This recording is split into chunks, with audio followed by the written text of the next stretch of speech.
فرزند زہرا یہ حالات برے ہیں۔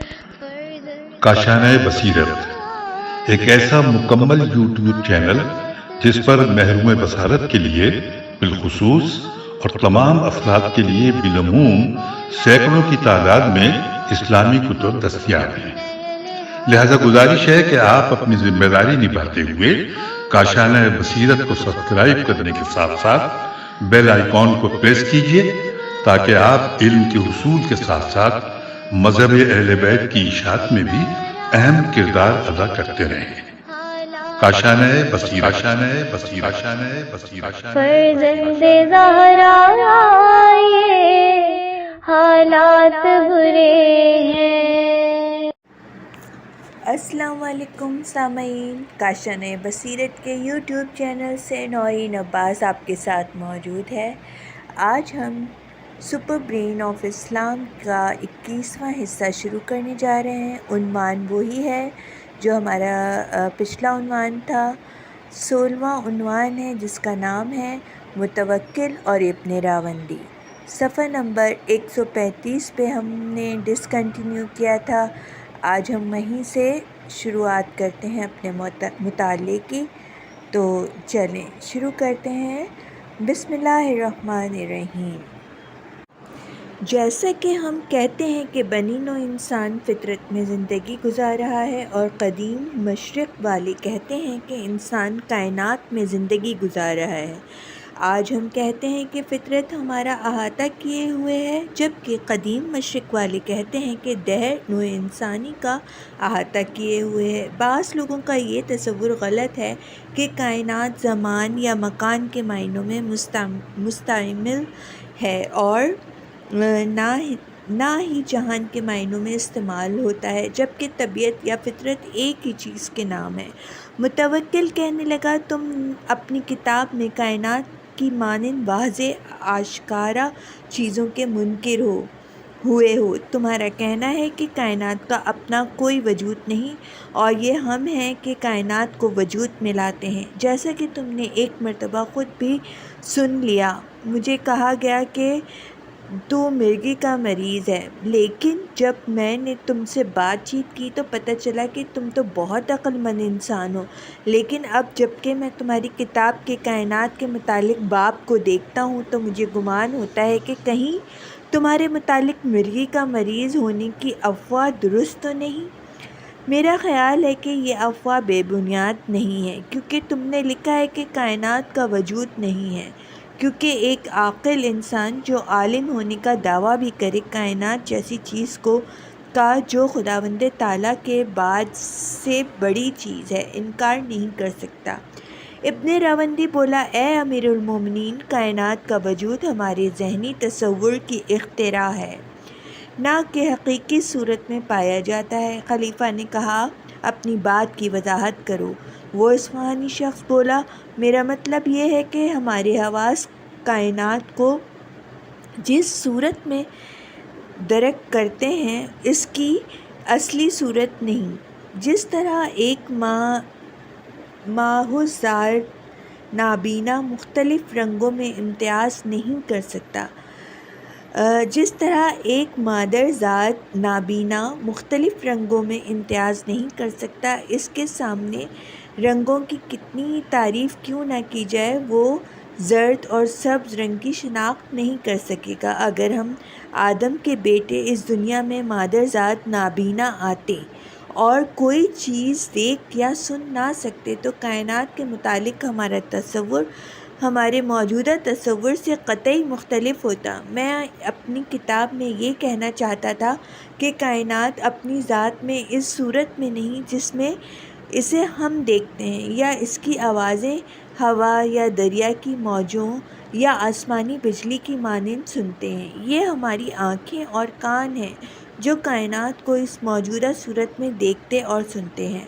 میں نے یہ لکھا ہے اور میرا عقیدہ بھی ہے کہ کائنات اس صورت میں نہیں ہے جس میں ہم اس کا تصور کرتے ہیں، یہ صرف ہماری اختراع ہے۔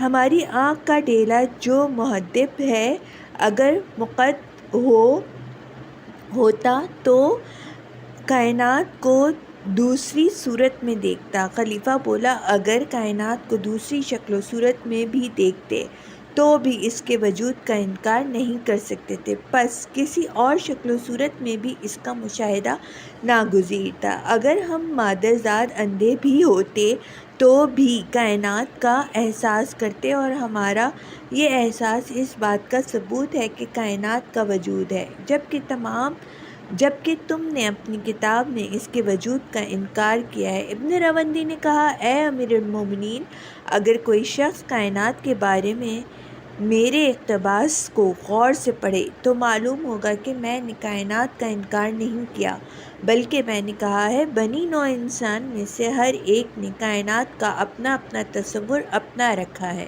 متوکل نے اظہار خیال کیا، تو نے ابھی مجھے کہا تھا کہ کائنات کا کوئی مستقل اور ذاتی وجود نہیں ہے، اور اب تم خود اس بات کا انکار کر رہے ہو۔ ابن راوندی نے اظہار خیال کیا، میں یہ کہتا ہوں کہ کائنات کوئی ایسی شے نہیں کہ تمام بنی نوع انسان اسے ایک ہی صورت میں دیکھیں اور اسے ایک ہی آواز سنیں۔ متوکل نے کہا، اگر اس صفت کے ساتھ ہر شخص دنیا کے آغاز سے آج تک اور آج سے دنیا کے خاتمے تک کائنات کو ایک ہی صورت میں دیکھے، البتہ جو آواز وہ سنے وہ دوسری آواز سے مختلف ہو، تو پھر بھی کوئی چیز موجود ہے، ورنہ لوگ اسے مختلف شکلوں میں نہ دیکھتے۔ آخر کار خلیفہ نے اس اصفہانی شخص سے اپنی تحریر کی اس طرح اصلاح کروائی کہ کائنات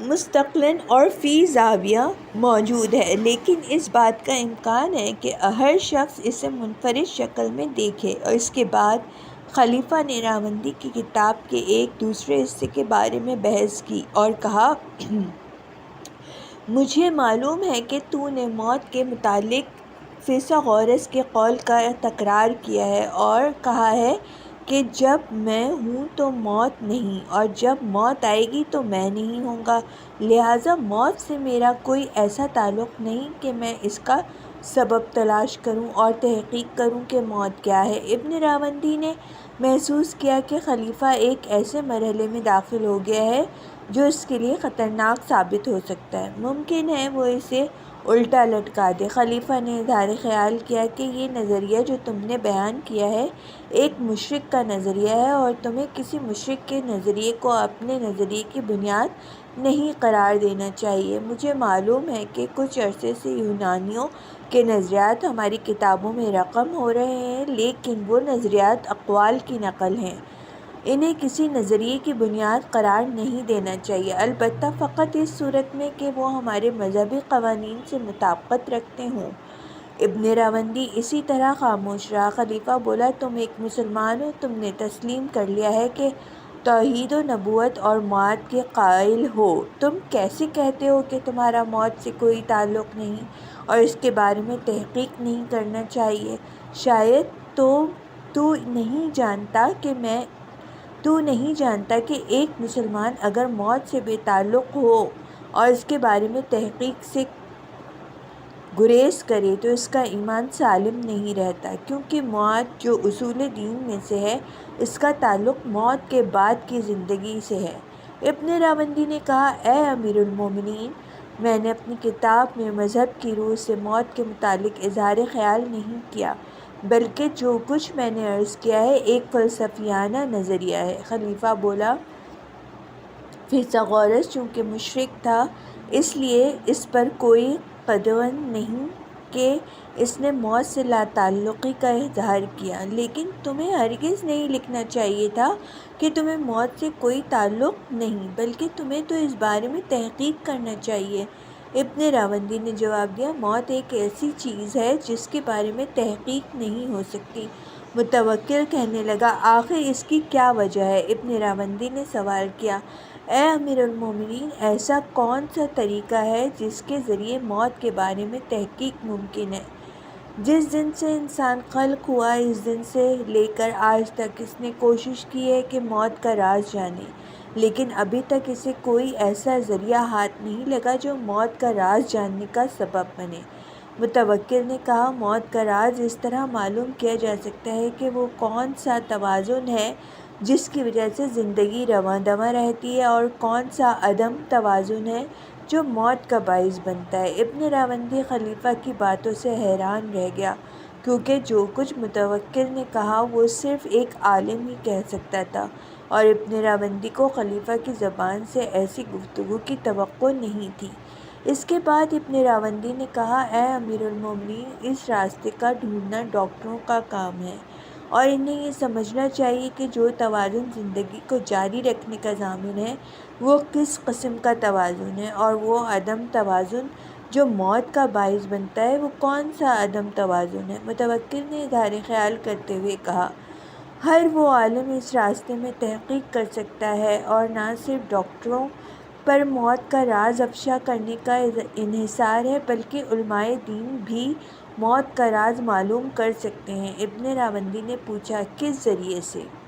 خلیفہ نے جواب دیا، قرآنی آیات میں گہرے غور و فکر کے ذریعے سے۔ ابن راوندی نے کہا، اے امیر المومنین، قرآنی آیات میں صرف چند مواقع پر موت کے بارے میں ذکر ہوا ہے، لیکن وہ بھی اس صورت میں نہیں کہ محض آیات قرآنی کو پڑھنے سے موت کا راز حاصل ہو جائے۔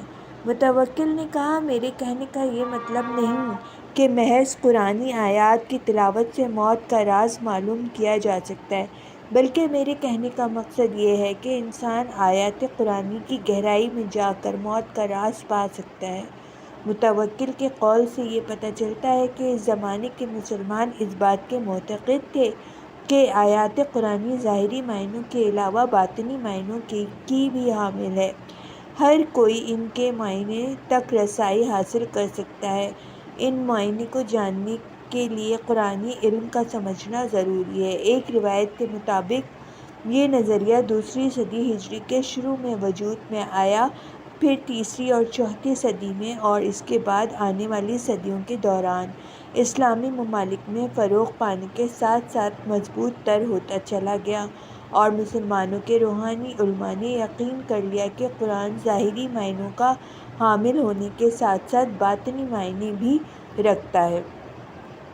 قرآنی تفاسیر کا سرچشمہ بھی یہی نظریہ ہے، لیکن مفسرین قرآن شاذ و نادر ہی ان آیات کے باطنی معنوں تک رسائی حاصل کر سکتے ہیں۔ بعض کا خیال ہے کہ اس بات پر ایمان لانا کہ آیات قرآنی باطنی معنوں کی حامل ہیں ایک شیعہ عقیدہ ہے، جبکہ تمام اسلامی فرقے اس بات کے معتقد ہیں، اور ان کا بھی ایمان ہے کہ چونکہ قرآن کلام الہی ہے، لہٰذا ظاہری معنوں کے ساتھ ساتھ باطنی معنوں میں بھی اس عقیدے کی بنیاد پر نظریہ پایا جاتا ہے کہ جو مسلمان قرآنی آیات کے باطنی معنی جانتا ہو وہ عالمی اور روحانی طاقت کے لحاظ سے پیغمبر اسلام کے برابر ہوگا۔ البتہ چونکہ پیغمبر کے بعد کوئی نبی نہیں آئے گا، لہٰذا وہ نبی نہیں ہو سکتا، اور شیعہ معتقد ہیں کہ جو کوئی قرآنی آیات کے باطنی معنی جانتا ہے وہ علم اور روحانی طاقت کے لحاظ سے ائمہ کی مانند ہوگا۔ سامعین، یہاں پہ 16ویں عنوان کا اختتام ہوا۔ اب ہم بڑھ رہے ہیں 17ویں عنوان کی طرف، جس کا نام ہے موت کا مسئلہ ابن راوندی کی نظر میں۔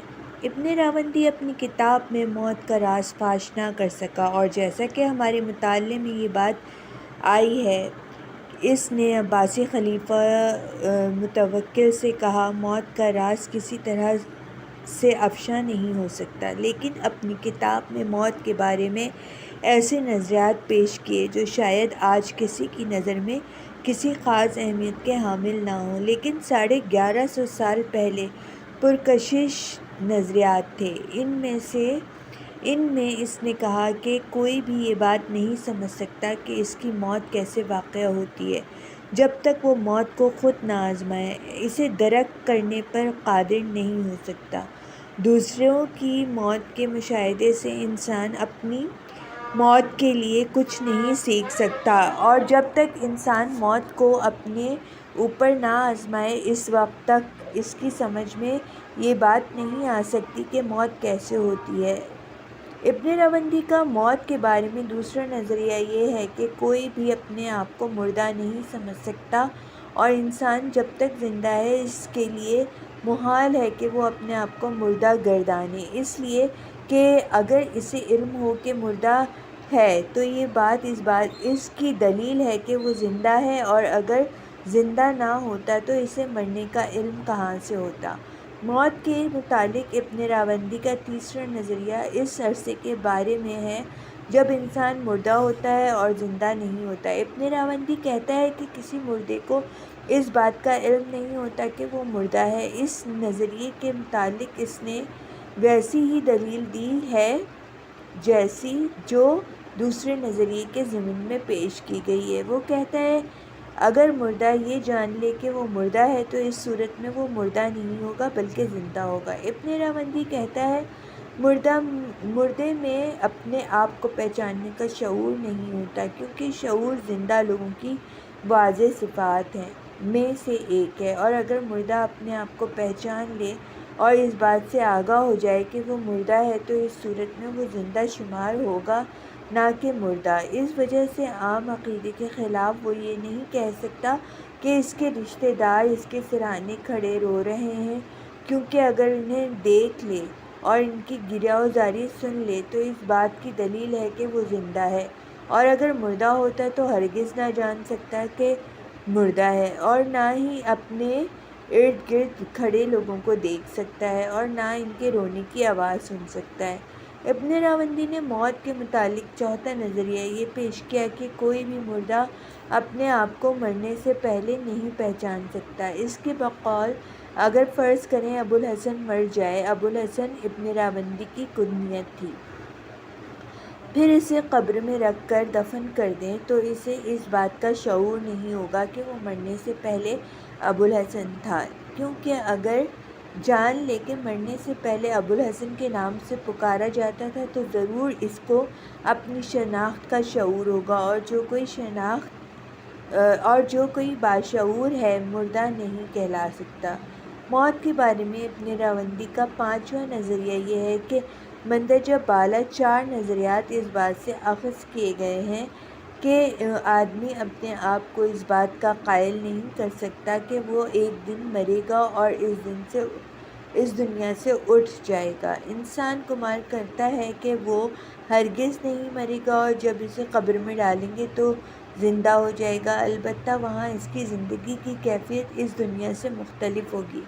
نیند ان اسباب میں سے ہے جو اس عقیدے کی تقویت کا باعث بنے ہیں۔ انسان گمان کرتا ہے کہ جس طرح وہ اس نیند سے بیدار ہو جاتا ہے اسی طرح وہ موت کی نیند سے بھی بیدار ہو جائے گا۔ انسان جو مناظر خواب میں دیکھتا ہے وہ اس کے اس عقیدے کو مزید تقویت پہنچاتے ہیں کہ حقیقی موت کا وجود نہیں۔ کتاب الفرنگ کے مصنف کے بقول انسان خواب میں اپنے آپ کو مردہ دیکھتا ہے تو وہ عین زندہ ہوتا ہے، یا اس کے اپنے عزیز اقارب اپنے آپ کو مردہ دیکھتے ہیں تو وہ عین زندہ ہوتے ہیں۔ انسان گمان کرتا ہے کہ موت کے بعد بھی اس طرح کی کیفیت ہوگی، جب وہ مر جائے گا تو اپنے آپ کو زندہ پائے گا اور اپنی شناخت کر سکے گا۔ ابن راوندی کے متعلق انسان اس پر غور نہیں کرتا کہ مرنے کے بعد اس کے تمام جسمانی اعضاء نابود ہو جائیں گے، کیونکہ ان جسمانی اعضاء ہی کی وجہ سے انسان سوتا ہے اور پھر خواب میں اپنے آپ کو مردہ اور زندہ دیکھتا ہے۔ خواب میں ان کی طرح طرح کے مناظر کو دیکھنا انسانی جسم کے اعضاء کی وجہ سے ممکن ہے۔ اگر یہ جسمانی اعضاء نہ ہوں تو انسان سو ہی نہیں سکتا کہ وہ خواب دیکھے۔ ابن راوندی کو علم تھا کہ قدیم مصر میں میتوں کو مومیائی کر دیتے تھے، کیونکہ ان کا کہنا ہے کہ ان کا گمان ہوتا تھا کہ اگر انسانی ڈھانچہ باقی رہے تو انسان مرنے کے بعد بھی زندہ رہے گا اور اپنی پہچان کر سکے گا، جس طرح وہ سونے کے دوران خواب میں اپنی شناخت کر سکتا ہے۔ لیکن ابن راوندی کے بقول مصر والے جس مردے کو مومیائی کرتے تھے وہ دل کے بغیر ہوتا تھا، کیونکہ اسے مومیانے سے پہلے بدن کے اندر تمام اندرونی اعضاء باہر نکال کر دور پھینک دیے جاتے تھے۔ پس یہ کیسے قابل قبول ہے کہ جس مردے کا دل نہ ہو وہ اپنی پہچان کر سکتا ہے، کیونکہ ابن راوندی کا خیال تھا کہ انسان جو مناظر خواب میں دیکھتا ہے ان کا تعلق دل سے ہے۔ انسان اپنے آپ کو دل کے احاطے میں دیکھتا ہے اور پہچانتا ہے۔ بطور کلی جس طرح یہ قدیم لوگ روحانی احساسات کا سرچشمہ دل کو سمجھتے تھے، ان کا خیال تھا کہ جو مناظر خواب میں نظر آتے ہیں ان کا وجود دل میں ہوتا ہے۔ جیسا کہ ہم نے ملاحظہ کیا، موت کے بارے میں ابن راوندی کے نظریات اس کے اپنے زمانے یعنی تیسری صدی کے اوائل میں قابل توجہ تھے۔ ہم بتا چکے ہیں کہ ابن راوندی خلیفہ کے حکم سے مجبور ہو کر اپنی اس تمام تحریر کی اصلاح کی جس میں اس نے توحید، نبوت اور قیامت کا انکار کیا تھا۔ گویا اس نے اپنی تحریر واپس لے لی۔ اس کے علاوہ ابن راوندی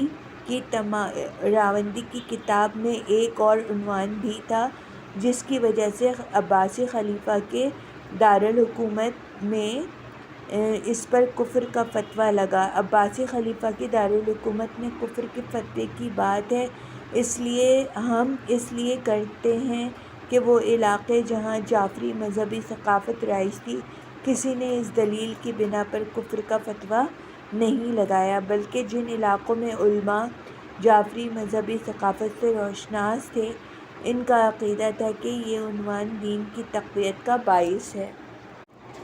سامعین، یہاں پہ جو ہے 17واں عنوان ختم ہوا۔ 17واں ہم نے سٹارٹ کیا تھا اسی کے دوران ہی۔ اب انشاءاللہ میں آپ کو اس کا 18واں عنوان جو کہ ہے دین علمی ترقی سے متصادم نہیں، یہ اس کا انشاءاللہ 18واں عنوان سٹارٹ کریں گے نیکسٹ مطالعے میں۔ تو جب تک کے لیے یہاں میں اس کو اپنے صفحہ نمبر 140 پہ اختتام کرتی ہوں اس کو۔ انشاءاللہ پھر ملیں گے۔ اللہ حافظ۔